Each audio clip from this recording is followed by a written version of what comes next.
Bonjour mon frère, ma sœur. Que la paix du Seigneur Jésus soit sur toi et ta famille, Pasteur Antonio Junior.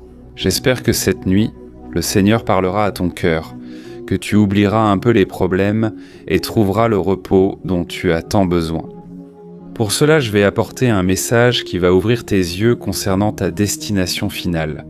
Je sais que beaucoup s'angoissent de ne pas connaître leur avenir éternel ni leur situation devant Dieu. J'ai donc choisi de partager cette parole, puis nous prierons. Présentons-nous devant le Seigneur pour ce moment spécial. Amen. Mais avant cela, laisse déjà ton like ici, abonne-toi à ma chaîne et active la cloche pour être averti par YouTube dès que je publierai une nouvelle vidéo. D'accord ? Je ne sais pas si tu le sais, mais tous les jours, à 6h du matin et à 8h du soir, j'ai un rendez-vous avec vous, où nous faisons une prière. J'apporterai une parole et je te garantis, ta vie ne sera plus jamais la même. Si tu cherches le Seigneur chaque jour et as déjà constaté un changement, merci de laisser un commentaire ici. Il est important que d'autres s'inspirent de nos témoignages et de ce que Dieu fait. D'accord ? Alors commençons avec le message. Savais-tu qu'il y a beaucoup de chrétiens qui ont peur de l'enfer, au point qu'ils n'arrivent même pas à vivre leur vie en paix, en tranquillité ? Récemment, une jeune femme m'a écrit qu'elle ne voulait ni aller à l'université, ni travailler. Parce qu'elle n'était pas sûre que Dieu l'acceptait si Jésus allait revenir à tout moment. Alors, elle pensait qu'il était inutile de continuer sa vie parce qu'elle n'était pas sûre de l'amour de Dieu pour elle. Et il y a aussi beaucoup de gens qui ont peur de pécher, parce qu'ils pensent mais que lorsqu'ils pécheront, Dieu va les rejeter pour toujours, que le Saint-Esprit va quitter leur vie. Beaucoup de pensées sont contraires à la parole. La Bible dit que le Seigneur est un Dieu miséricordieux, logique, juste et de grâce. Ces personnes ne comprennent pas que Jésus n'est pas venu condamner mais sauver, et que seule une relation avec lui transforme notre vie. Avoir de la bonne volonté ou persévérer, faire des efforts seuls ne sert à rien.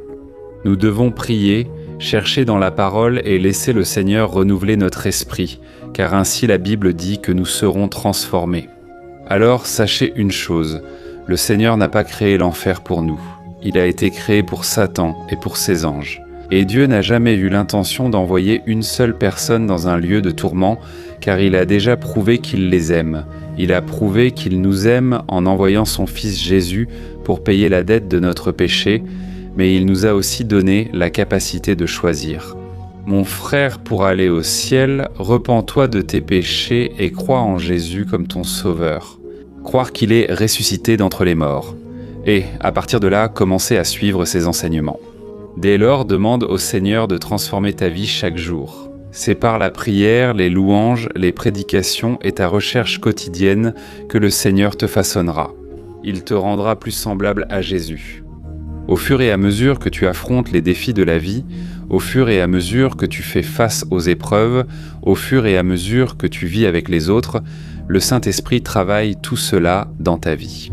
Il t'apportera maîtrise de soi, douceur, amour, fidélité et transformera ta vie d'une façon inimaginable.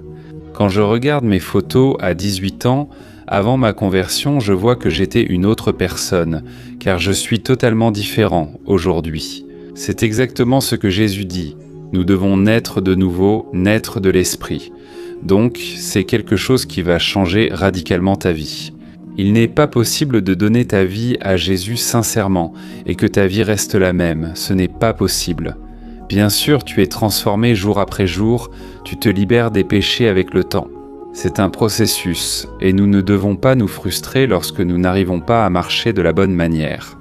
Imagine que tu as un fils ou une fille, il tombe soudainement et tu cesses de persévérer avec lui. Non, tu continues à travailler dans sa vie, tu te réjouis quand il arrive à faire un pas puis un autre. Parce que tu es père, n'est-ce pas ? Dieu aussi est père, et Dieu ne va pas t'abandonner quand tu trébucheras. Mais il veut que tu ne réussisses que si tu dépends de lui, si tu as confiance en lui, si tu attends après lui. Il est important que tu comprennes, ce n'est pas ta sagesse mais ton abandon quotidien. C'est pourquoi je le répète ici. Restons fermes dans la prière. Des personnes de tout le Brésil, avec des difficultés et besoins variés, sont présentes ici. Je vois les demandes de prière. Il y a des demandes pour le mariage, des demandes pour la maladie. Je crois que Dieu peut restaurer complètement ta vie. Et tout commence lorsque tu remets ta vie à Jésus, lorsque tu décides de renoncer à la vie que tu avais avant. La vie dans le monde, la vie dans le péché, la vie avec des relations qui ne plaisaient pas à Dieu.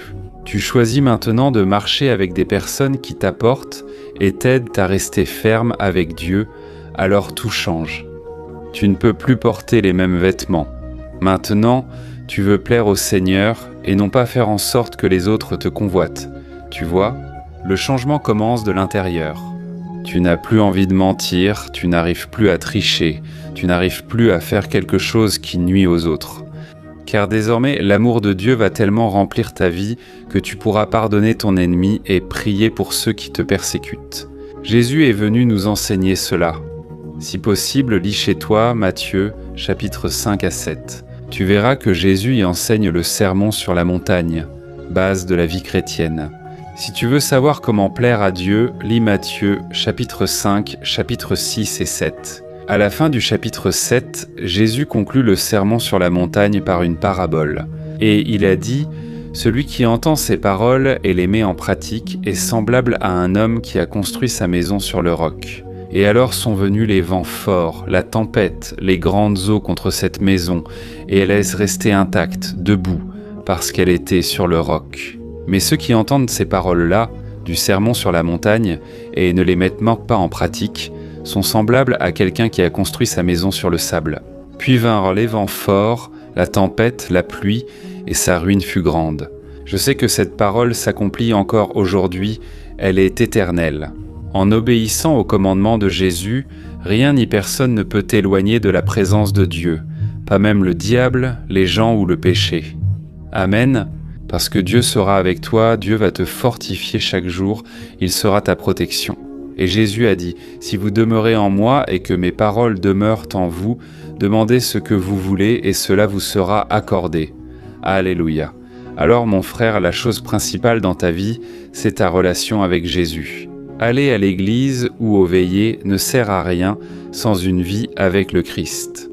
Je veux te lire un passage qui se trouve dans la première lettre de Jean, chapitre 5, qui dit ceci. Voici le témoignage. Dieu nous a donné la vie éternelle, et cette vie est en son Fils. Celui qui a le Fils a la vie, celui qui ne l'a pas n'a pas la vie. Regardez ça, frère. Ici, il est dit clairement, tu as besoin du Fils de Dieu. La première lettre de Jean affirme que seule la foi dans le Fils de Dieu nous fait vaincre ce monde. C'est donc ce qui compte le plus. Et Jésus a dit que lorsque beaucoup arriveront devant lui, dans l'éternité, ils diront « Jésus, je suis allé à l'église, j'ai prophétisé, j'ai fait tant de choses en ton nom. J'ai chassé des démons, j'ai accompli beaucoup de miracles. » Mais Jésus leur répondra « Je ne vous ai jamais connu.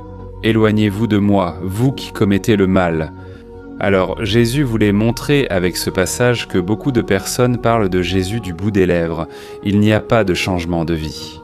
Ces personnes sont douées pour prêcher, elles connaissent d'or des versets, elles sont excellentes pour parler de Dieu, mais Jésus n'est ni leur Seigneur, ni leur Sauveur. Beaucoup diront « Seigneur, j'allais à l'église chaque dimanche, je n'ai jamais manqué un culte, j'avais des responsabilités et je chantais des louanges. » Je connais des versets par cœur, mais Jésus dira « Je ne vous connais pas. Vous avez agi en mon nom sans vraie relation avec moi. Vous ne vous êtes jamais vraiment repenti, ni voulu faire ma volonté. C'était votre choix. » Alors mon cher frère et ma sœur, ce message s'adresse à beaucoup d'entre vous. Sachez que croire en Dieu ne suffit pas. Peu importe votre religion. Je ne parle pas de religion ici. Je n'ai jamais parlé de religion sur ma chaîne. Je n'ai jamais évoqué de dénomination d'église, ni demandé de rejoindre la mienne. Je vous ai seulement encouragé à quitter le péché et placer votre foi en Jésus. Parce que c'est cela qui va changer votre vie. J'ai été complètement transformé. Frère, j'étais une autre personne. J'avais une vie mondaine, une vie pleine de grossièreté, une vie pleine de pornographie, une vie sale dans le péché. J'étais une personne dont beaucoup de gens avaient de peur quand ils passaient tant près de moi, parce que je m'habillais d'une manière qui attirait l'attention. Les gens avaient peur, vous savez. J'avais 8 boucles d'oreilles, je me peignais les ongles en noir, je teignais mes cheveux en rouge, et ce n'est pas que cela soit mal, je ne suis pas en train de dire ici ce qui est bien ou mal. Je veux dire que tout cela reflétait ce que j'avais à l'intérieur. Ma vie était sombre, ma vie était faite de ténèbres. J'étais perdu dans le péché, j'étais asservi par l'ennemi, rempli de vices, rempli de mauvaises habitudes. Mais un jour Jésus est entré là où j'étais. Il est venu dans mon petit monde, il a quitté la gloire et il est venu dans ce monde. Et plus que cela, il m'a montré personnellement qu'il m'aimait et j'ai décidé de lui ouvrir mon cœur. Ma délivrance a été complète. Aujourd'hui, j'ai la certitude du salut, car il vient de la grâce, non de mes mérites, mais de l'œuvre de Jésus à la croix. Amen. Je dis cela car beaucoup pensent « Ah, pasteur, je ne serai jamais assez bon pour mériter le ciel. » Et c'est vrai. Aucun de nous ne l'est, car nous avons péché et perdu la gloire de Dieu. Quand nous reconnaissons notre condition de pécheur et croyons que Jésus est mort et ressuscité pour nous sauver, nous sommes aussitôt sauvés et devenons enfants de Dieu. Amen. La Bible dit qu'au ciel, la joie et la paix seront éternelles, sans mort, péché ni souffrance.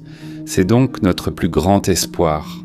Cette vie est passagère et très bientôt, nous ne serons même plus ici. Mais si nous sommes avec le Christ, nous régnerons avec lui pour toujours. Amen. Gloire à Dieu. Je veux maintenant prier pour toi, toi qui as été touché par cette parole et qui penses que ce monde n'a plus rien à t'offrir. C'est ton moment, mon frère. Crois au Seigneur et sois sauvé maintenant par la foi. Tu recevras une nouvelle vie. Dès aujourd'hui, ne t'inquiète plus de tes problèmes. Parce que Dieu, lui, va prendre en main ta vie et il sera avec toi, t'aidant pas à pas dans la transformation dont tu as tant besoin. Amen, prions les yeux fermés. Seigneur mon Dieu et Père, je me tiens devant toi en cette nuit bénie où nous avons entendu ta parole. Combien avait-on besoin de ce message, Seigneur? Le cœur est serré. Elle a senti son cœur brûler en entendant ces paroles, qui ne sont pas les miennes mais les tiennes. Jésus, comme tu as un jour changé ma vie, change la vie de ce frère, de cette sœur et de cette personne prisonnière du péché. Jésus, cette personne qui est prisonnière des vices de la pornographie, des vices de la prostitution, du mensonge, de la tromperie. Jésus, libère tes enfants, Jésus. Ô Seigneur, tu as versé ton sang là sur la croix pour nous pardonner et nous sauver. Jésus, tu n'as pas abandonné, tu es allé jusqu'au bout. Je te demande, persévère encore dans notre vie. Jésus, répands ton sang précieux qui nous pardonne, purifie et efface notre passé. Au nom de Jésus, Père, répands ta miséricorde, Seigneur. Notre vie est souvent en désordre, pleine de problèmes, pleine de conflits, et seul le Seigneur a la solution à tout. Donne, Seigneur, la sagesse à cette personne pour qu'elle puisse résoudre sa vie. Seigneur, bénis aussi notre famille qui est souvent aveugle spirituellement, qui ne voit souvent pas que tu es le seul chemin, la vérité et la vie. Jésus, comme tu as changé ma vie, je crois. Tu es vivant et toujours puissant pour sauver et pardonner. Ô Jésus, accorde-nous ta grâce pour que nous soyons en relation avec toi chaque jour. Que nous soyons reconnus parmi les gens comme quelqu'un qui marche avec le Christ. Que notre famille, surtout, remarque le changement. Jésus, aide-nous à vaincre le péché et tout ce qui nous éloigne de toi. Nous voulons vivre dans la sainteté. Seigneur, fais que cette chaîne de prière continue et que nous soyons présents chaque jour, mon Père. Seigneur, donne-moi la force de continuer à évangéliser et à parler de ton amour qui transforme et change des vies, dont la mienne et celle de millions d'autres. Seigneur, tu es digne de notre adoration. Nous sommes ici pour reconnaître, il n'y a personne comme toi. Jésus, fais briller ta gloire dans nos vies, éclaire nos ténèbres et notre maison. Viens dans chaque pièce, Jésus. Là où régnait le diable, que ce soit désormais le territoire du Seigneur, que notre vie t'appartienne, Seigneur. Au nom de Jésus, Seigneur, que nos lèvres te louent. Alléluia. Ô Seigneur, je crois, Père, que tu agis dans cette famille, dans cette vie. Jésus, même si nous ne nous connaissons pas. Je ne connais pas la vie de cette personne, mais toi, Seigneur, tu sais les luttes, douleurs et souffrances qu'elle a traversées. Jésus, intervient avec ta providence. Jésus, restaure le mariage, Seigneur. Enlève cette dispute, Père, qui ne finit jamais. Tout cela est maléfique, cela vient du diable. Nous réprimandons maintenant, au nom de Jésus, ces personnes qui vivent en des conflits, qui n'arrivent pas à vivre en paix. Toute sorcellerie et œuvre des ténèbres sont annulées, au nom de Jésus. Seigneur, agis mon Père, que ton Saint-Esprit repose sur cette vie aujourd'hui et toujours. Alléluia, Seigneur, que ta gloire vienne nous inonder, Seigneur. Car je crois, ce n'est que le début de ce que le Seigneur va faire dans nos vies, et que le Seigneur inscrive son nom dans le livre de la vie, et qu'elle soit un vrai chrétien, une vraie chrétienne, qu'il marche avec toi tous les jours. Au nom de Jésus, je te remercie, Père. Amen. Gloire à Dieu. Alléluia, alléluia. Quelle bénédiction, mon frère. Merci beaucoup pour votre participation, merci beaucoup pour votre compagnie, car je crois que notre union a fait la différence. Merci beaucoup de partager aussi. Je sais que beaucoup d'entre vous ont partagé ces prières avec leur famille et je crois que le Saint-Esprit agit. Cela ne dépend ni de toi ni de moi, c'est lui qui donne la croissance. Nous plantons et arrosons, mais seul le Seigneur fait grandir l'œuvre et touche les cœurs. Amen. Si tu n'es pas encore abonné, fais-le mon frère. N'attends pas, reste sur cette chaîne. Je sais que tu dois encore changer beaucoup de choses, mais seul le Seigneur le fera. Le plus important est donc de chercher Dieu chaque jour.